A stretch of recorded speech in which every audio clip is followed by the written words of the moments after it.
تیسری مثال دیکھیں، خواجہ غریب نواز رحمۃ اللہ تعالی علیہ ہندوستان تشریف لائے، ایک آپ درخت کے نیچے آ کر بیٹھ گئے۔ اس وقت جو راجپال تھا اسے پتہ چلا کہ یہ دین پھیلانے کے لیے آئے ہیں، اس نے ہر طرح کا ظلم و ستم کیا، یہاں تک کہ انا ساگر آج بھی ہندوستان میں مشہور ہے تالاب، اور اتنا مشہور ہے کہ آج تک سوکھا نہیں ہے۔ اس کا پانی روک دیا، اپنے پولیس کو کھڑا کیا۔ خواجہ غریب نواز علیہ رحمہ کے وہاں غلام گئے تو انہیں وضو کے لیے بھی پانی نہیں دیا۔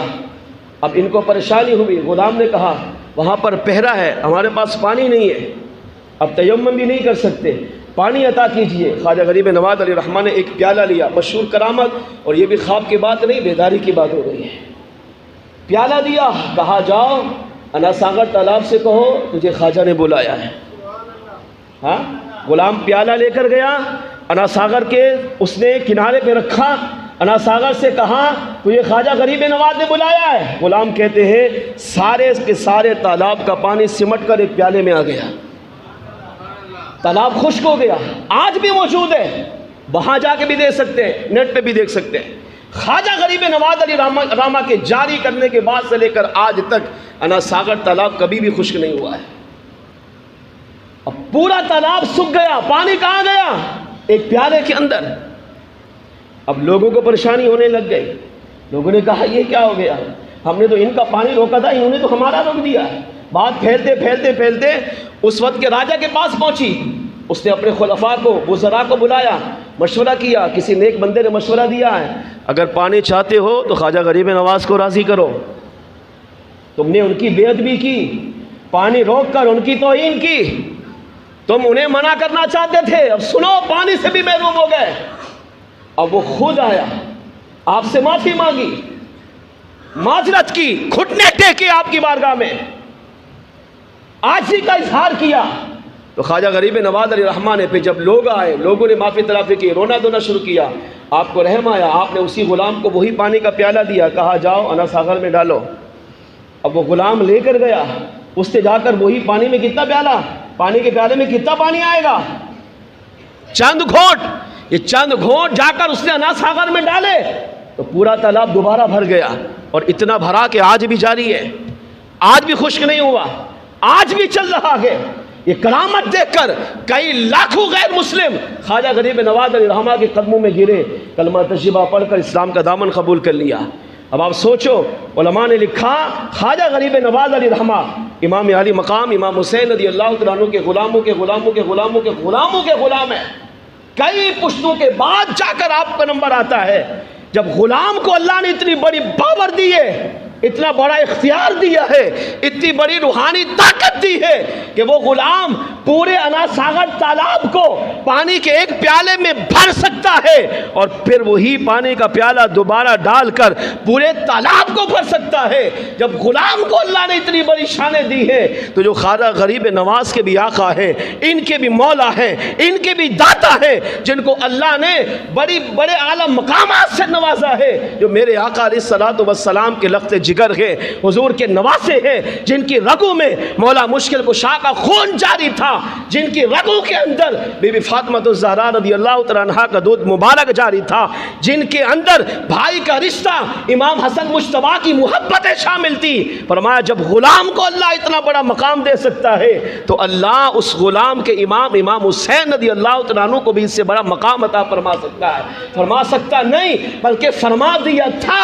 ہاں، جب خواجہ غریب نواز ایک تالاب کو پیالے میں بند کر سکتے ہیں، دوبارہ ڈال کر تالاب کو بھر سکتے ہیں، تو میرے امام بھی اگر چاہتے تو پورے دریائے فرات کو کھینچ کر اپنے خیمے میں لے آتے۔ آپ چاہتے دریائے فرات کو واپس لے جاتے۔ اس سے پتہ چلا میرے امام مجبور نہیں تھے، بے بس نہیں تھے، لاچار نہیں تھے، بلکہ سب کچھ تھا، قدرت بھی تھی، طاقت بھی تھی، کمال بھی تھا، اختیار بھی تھا، مگر صبر اس لیے کیا کہ اللہ کا امتحان ہے، جتنا امتحان بڑا ہوگا اللہ کامیابی بھی اتنی بڑی عطا فرمائے گا۔ چوتھی اور آخری مثال سنیں، امام زہری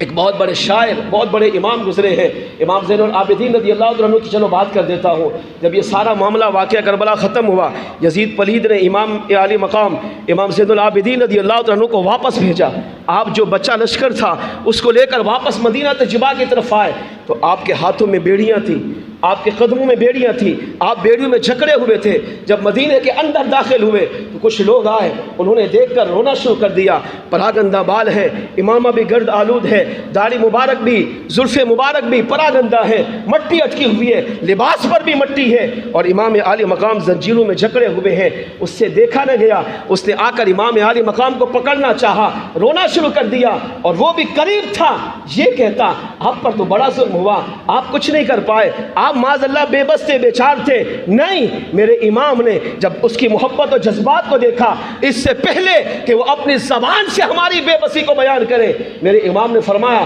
زبان سے کچھ مت کہنا، یہ مت سمجھنا ہم بے بس تھے، ہم مجبور تھے، ہم لاچار تھے، ہم کچھ نہیں کر سکتے تھے، ایسا نہیں ہے۔ اللہ نے ہمیں سب کچھ عطا کیا، ہمارے پاس کمال بھی تھا، قدرت بھی تھی، طاقت بھی تھی، اختیار بھی تھا، کنٹرول بھی تھا، ہم جو چاہتے کر سکتے تھے۔ ہمارا مقصد صرف اپنے رب کو راضی کرنا تھا، اللہ کا امتحان تھا، ہم نے اس میں پاس ہونا تھا۔ اور اس کی سب سے بڑی دلیل امام زین العابدین رضی اللہ عنہ وہیں کھڑی دی، فرمایا مت سمجھنا ہم مجبور تھے۔ آپ نے اپنے ہاتھوں کو تھوڑی سی حرکت دی، وہ ہاتھوں میں جو لوہے کی زنجیریں بندھی ہوئی تھی جن سے ہاتھ جکڑے ہوئے تھے، میرے امام نے تھوڑی سی حرکت دی، وہ ساری زنجیریں ایک ایک کڑی کٹ کے زمین پر گر گئی۔ آپ نے اپنے پاؤں مبارک کو تھوڑی سی حرکت دی، پاؤں کی زنجیریں کھل گئی۔ آپ نے فرمایا دیکھو اگر ہم چاہتے وہاں بھی سب کچھ کر سکتے تھے، مگر ہم نے نہیں کیا۔ اس کا مطلب یہ نہیں کہ ہم بے بس تھے، مجبور تھے، لاچار تھے، ایسا نہیں تھا،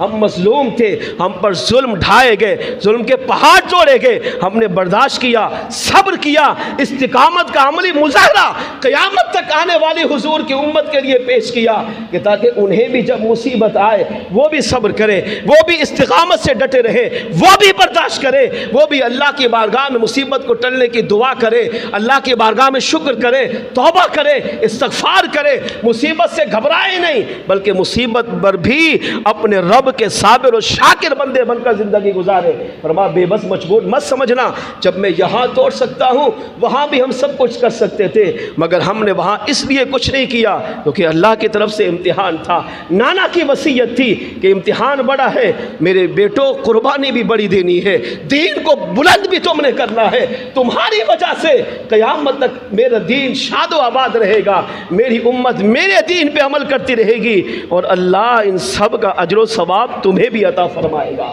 ہم بس اپنے نانا کے دین کو بچانے کے لیے گئے تھے، اس لیے ہم نے وہاں اختیار ہونے کے باوجود کچھ نہیں کیا۔ اس سے پتہ چلا کہ امام عالی مقام امام حسین رضی اللہ تعالیٰ عنہ، آپ کے تمام رفقا، تمام شہداء مظلوم تھے، ظلم کی انتہا ان پر کی گئی، مگر صابر رہے، شاکر رہے، استقامت کا پہاڑ بنے رہے، بے بس مجبور لاچار لاوارث نہیں تھے، ہر سب کچھ تھا، کمال بھی تھا، قدرت بھی تھی، طاقت بھی تھی، اختیار بھی تھا، کنٹرول بھی تھا، جو چاہتے کر سکتے تھے، پلک جھپکنے سے پہلے پوری یزیدی فوج کو تباہ و برباد کر سکتے تھے، مگر نہیں کیا۔ قربانی بڑی تھی، امتحان بڑا تھا، تو اللہ کی بارگاہ میں قربانی بھی بڑی پیش کی۔ جب قربانی اتنی بڑی پیش کی ہے تو اللہ کریم نے انعام بھی اتنا بڑا عطا کیا کہ ان شہزادوں کی قربانی کے صدقے قیامت تک اپنے محبوب کو کے دین کو سلامت رکھا، دین کو بچا کر گئے تاکہ ہم دنیا سے چلے گئے مگر ہمارے نانا کا دین قیامت تک شاد و آباد رہے گا۔ میرے محبوب علیہ السلام کی امت اس دین پر عمل کرتی رہے گی جس دین کو امام عالی مقام نے اتنی بڑی قربانی دے کر بچایا ہے۔ تو اللہ جس طرح ہماری زندگی کو سنوار دیتا ہے، ہماری قبروں کو جنت کا باغ بنا دیتا ہے، قیامت کے دن جس طرح اللہ ہمیں شان اور عظمت عطا کرے گا، اگر میرے نانا کی امت بھی میرے اس بچائے ہوئے دین نانا کے دین پر عمل کرتی رہے گی تو اللہ ان کی بھی دنیا قبر و آخرت کو روشن فرمائے گا۔ اس سے پتہ چلا میرے امام